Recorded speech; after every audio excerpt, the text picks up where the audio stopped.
Hello everyone, wonderful that you've joined us today for Eco Africa. Welcome. I am Sandra Twinovideo here in Kampala, Uganda. And with me is my colleague in Nigeria. Hi Chris. Hi Sandra. Hello everyone. I am Chris Alems coming to you from Ogun State in Nigeria. Today on the show we'll look at why wetlands are an important ecosystem for flora and fauna. Also coming up on the program today, how one initiative is trying to make the Iftar meal during Ramadan more sustainable. How German high school students have come up with environmentally friendly snacks. And how a climate activist is working in the troubled region of eastern Congo. But first, we're going to head nearly 2,000 kilometers west from here to Sierra Leone's Atlantic coast. Yori Bay, south of the capital, Freetown, is one of the many havens for migratory birds arriving from Europe. The area also supports endemic bird species and offers a livelihood to local fishermen too. But climate change is putting enormous pressure on this coastal region. Deforestation and erosion of the land are a real threat to the area's rich biodiversity. But one local initiative is seeking to persuade residents to do more to protect the environment along Sierra Leone's coastline. Village weavers, finches and pelicans are just a few of the bird species found in Yori Bay on the west coast of Sierra Leone. The best place for bird spotting is out on the water. It's a veritable paradise, says Abdullahi Dauda. Yori Bay is very much beautiful. It harbors a lot of biodiversity, especially endemic bird species, and it is one of the most important places for birds conservation in Sierra Leone. Yori Bay is home to thousands of hectares of tidal mudflats and mangrove forests that cover an area larger than 46,000 football fields. These wetlands are a habitat for migratory birds such as herons and waders. Yori Bay is popular with local birding clubs founded by the Conservation Society of Sierra Leone and the African Bird Club. The aim is to raise awareness among locals and boost protection efforts. The Bird Club members collect important information about the country's many native bird species. In the more remote parts of Sierra Leone, these have never been properly studied by ornithologists. Information on the birds they manage to spot is entered into an app. This also helps them recognize species. In their January 2023 census, they've identified 44 species and counted a total of more than 22,000 birds.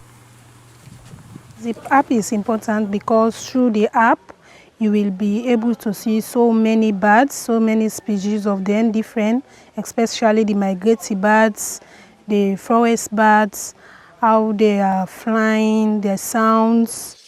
Yori Bay is an important but fragile habitat for birds.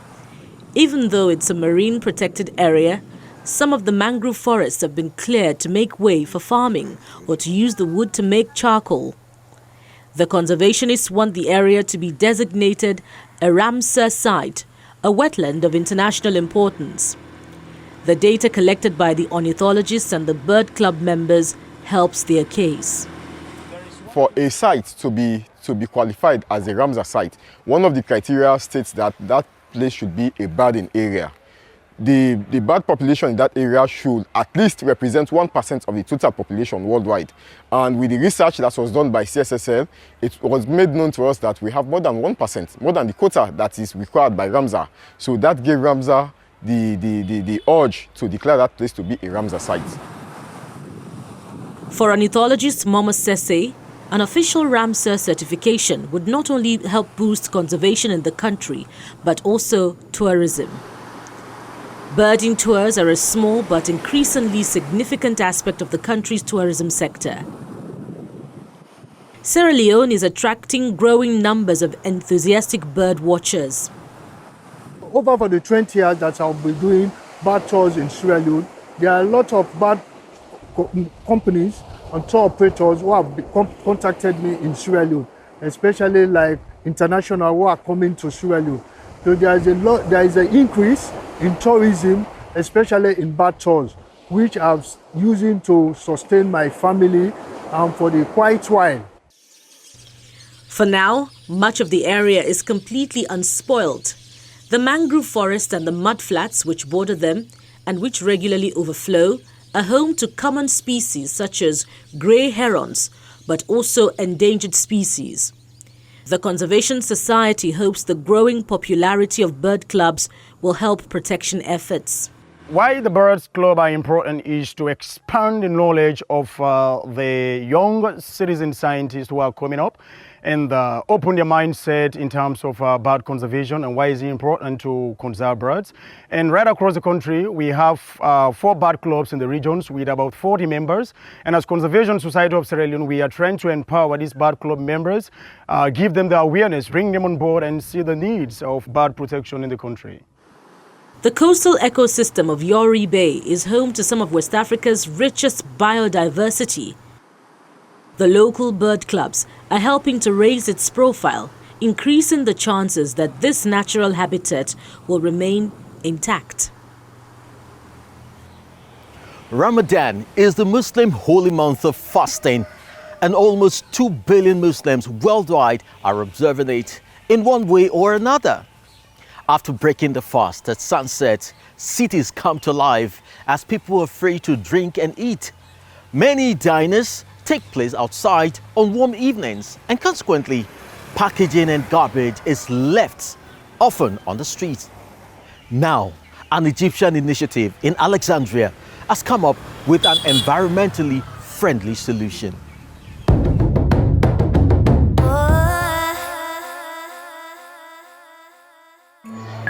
Preparations are in full swing for tonight's Iftar, the fast-breaking meal taken by Muslims during Ramadan.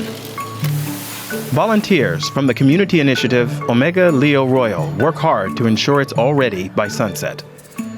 During the month of fasting and reflection, the group makes free meals for the needy. Last year, we provided 4,800 meals. This year, we hope to distribute around 7,000. Many charities in Alexandria give out free food during Ramadan. But most serve the meals in single-use plastic. Over 30 days, that creates mountains of additional plastic waste. Saif Ahmed finds that totally unnecessary, so he looked around for alternatives. I found eco-friendly containers on a website of a company called Bandstick, but they were a bit expensive. I reached out to see if they could reduce the prices. They loved my idea and helped us a lot last year. Then this year, they provided the containers for free. He's called the initiative Matbach Eco, or Eco Cuisine. The food containers are made of sugarcane fibers, a sturdy material that allows none of the liquid to seep through. They cost 5 euro cents apiece, making them more expensive than plastic. Around 150 volunteers take turns working in the kitchen. Many heard about it through Instagram. I've never seen an organization providing iftar meals and using recyclable packaging at the same time. That got my attention. I think it's exciting. Saif Ahmed's goal was to draw attention to the problem of plastic waste. He's delighted to be getting so much support. 2 more local associations are now also participating in his Eco Cuisine initiative. And how about you? If you're also doing your bit, tell us about it. Visit our website or send us a tweet. #DoingYourBit. We share your stories. We'll stay with the food theme and visit 3 high school students from Germany now. During the stressful days of the pandemic, candy bars were one of their favorite snacks, which of course are not very healthy. That is right, Chris, and that is why they decided to come up with a more healthy alternative. The global market for health and wellness food was worth $850 billion in 2022, so it offers good prospects. That probably wasn't what motivated them, but the initiative proves you are never too young to have clever and green ideas. These 3 students from Western Germany might be young, but that doesn't mean they can't also be entrepreneurs. Developing a healthy and sustainable snack was the goal Alina Schreiner, Leon Gilges, and Christian Spinrad set themselves during the first COVID lockdown in 2020. It all started with the pandemic, when the schools closed during the lockdown. All of us on the team have always enjoyed snacks, and we used to go shopping together too. One day we looked at the shelf and wondered, what can we try this time? We bought some snack bars, but they weren't very tasty and were full of chemical additives. So that's when we decided to hit the kitchen ourselves.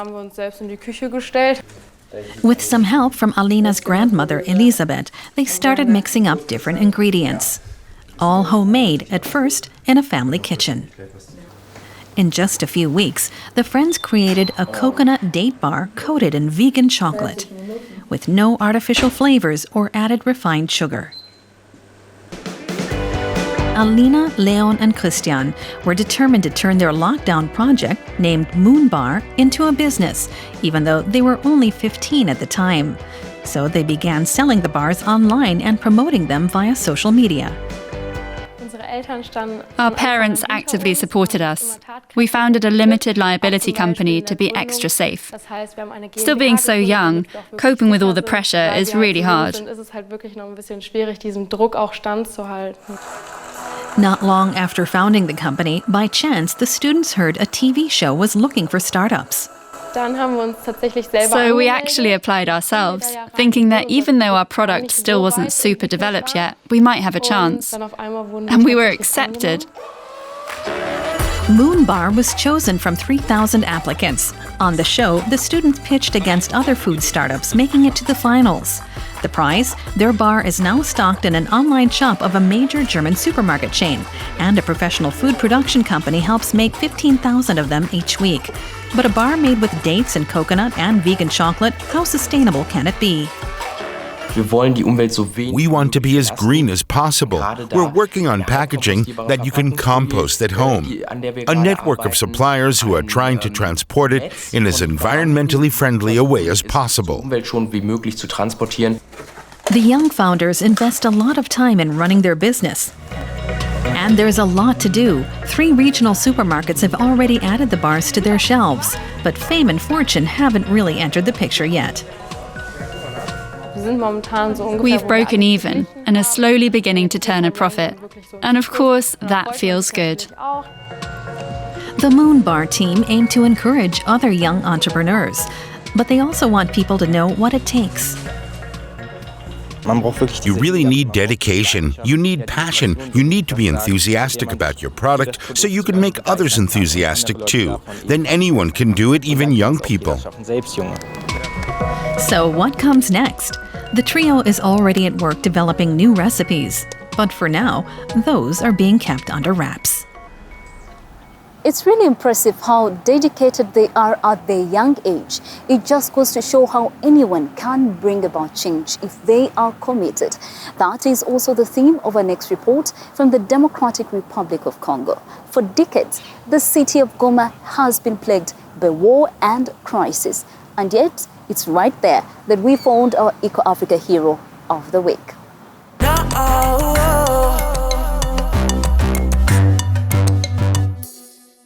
It doesn't take Joseph Songo long to attract a crowd here. The northern part of the Goma refugee camp is home to over 500,000 internally displaced people. Many have lost everything, which Songo has in mind when he explains how important nature is to their well-being. Most of these people can't read or write.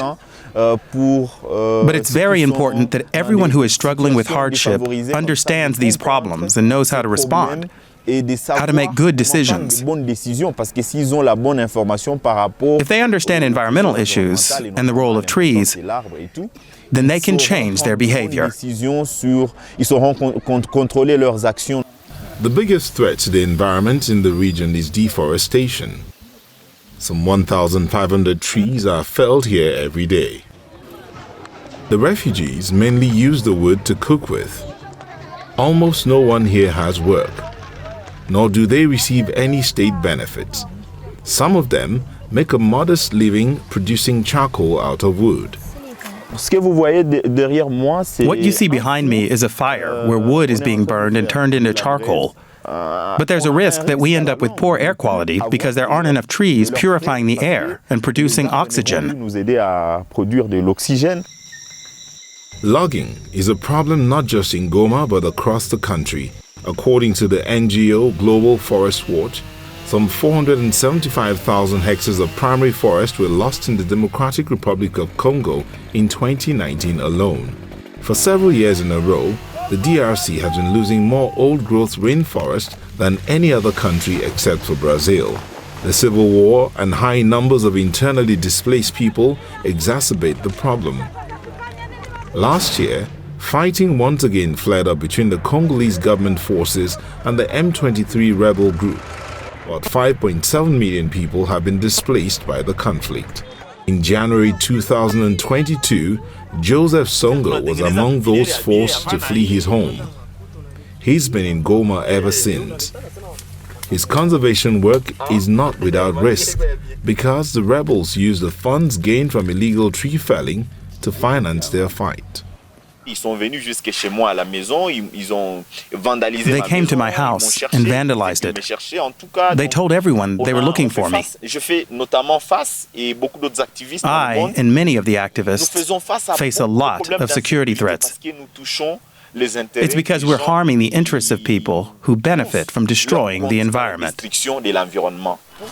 But he's seen the devastating impact of deforestation.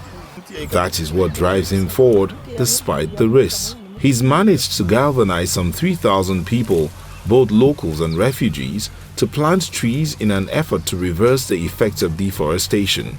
Farmer Mapendo Furaha is one of them. I've learned how important it is to protect trees. They play a crucial role in protecting the environment. Many people continue to fell trees and don't plant new ones in their place. But I share what I've learned with others. I want them to realize how important it is to plant trees. We know that the future of our forests depends mainly on women. They're the ones who are in charge of our families. They keep everything going. Joseph Songo has his own garden where he grows a range of vegetables, including spinach. He's also planted an avocado tree. He does a little bit of work here every day. He's also committed to teaching his children about the environment. He uses art as a way of teaching them.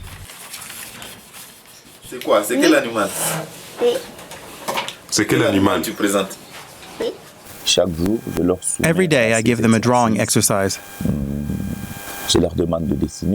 I ask them to think of something to do with the environment, with nature. It helps them develop a mindset, a mental, social, and emotional capacity that will make them more likely to protect the environment when they grow up. Joseph Songo sees education as the key to ensuring the environment is protected. In this way, he hopes all those around him will get the message, including the next generation. In Goma, the many thousands of displaced people are pretty much left to fend for themselves, which is very problematic. But perhaps worse is when the state acts against the interests of its residents. Let's take a look at Lesotho. Very true, Sandra. Lesotho is water-rich, which is good. But to fill the state coffers, the government is exporting water to its parched neighbor, South Africa. Not only do Lesotho's villages suffer, so does its environment. Water-rich Lesotho is keeping thirsty South Africa alive, but the tiny landlocked country is paying a high price for it. We didn't anticipate that the dams here in Lesotho will bring the misery that is bringing. I see nothing of the better life that they promised us. If it were up to me, I would decide against building the dam. The need for water by South Africa remains high. And the source of such water remains the Lesotho Highlands Water Project. We have been able to divert water to South Africa, but we are limited by the quality of our environment.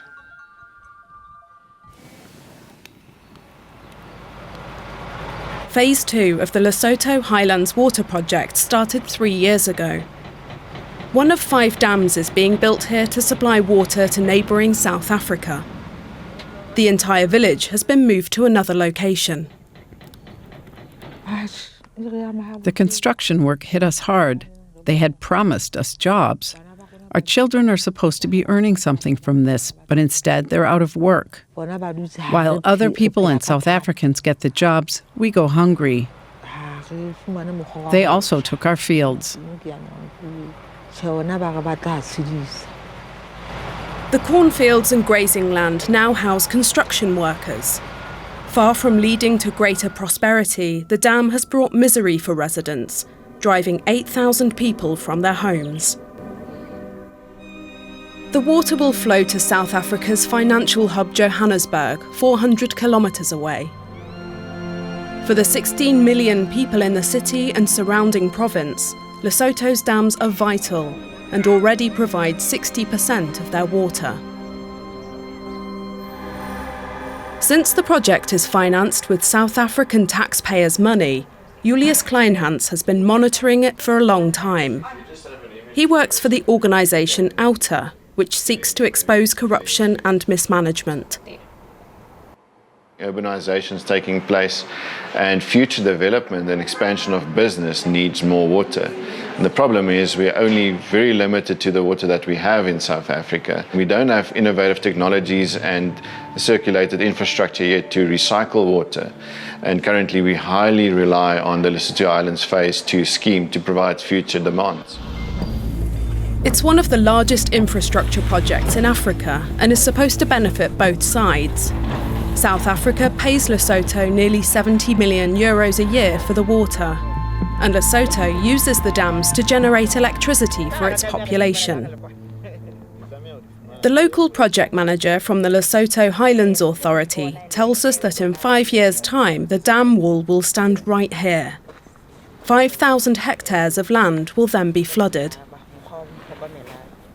As we are all aware, this kind of projects would have social impacts and environmental impacts.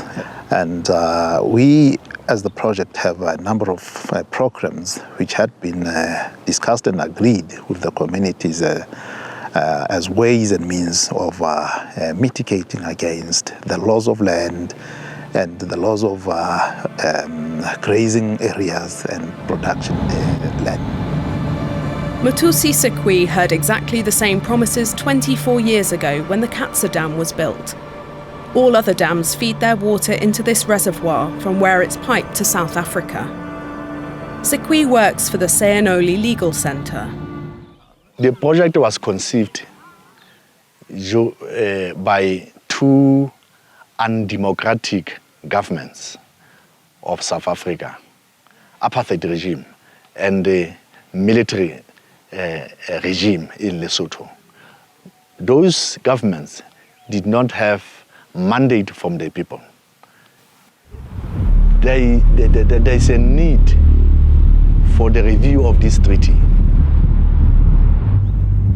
The project is also threatened by massive soil erosion.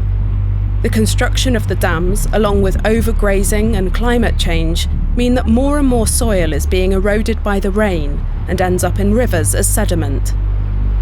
In many places, only bare rock remains. Taole Tisele is a consultant for a national project that aims to protect Lesotho's rivers. Workers here are building low walls into the hillside to reduce the speed and force of rainwater runoff and prevent erosion.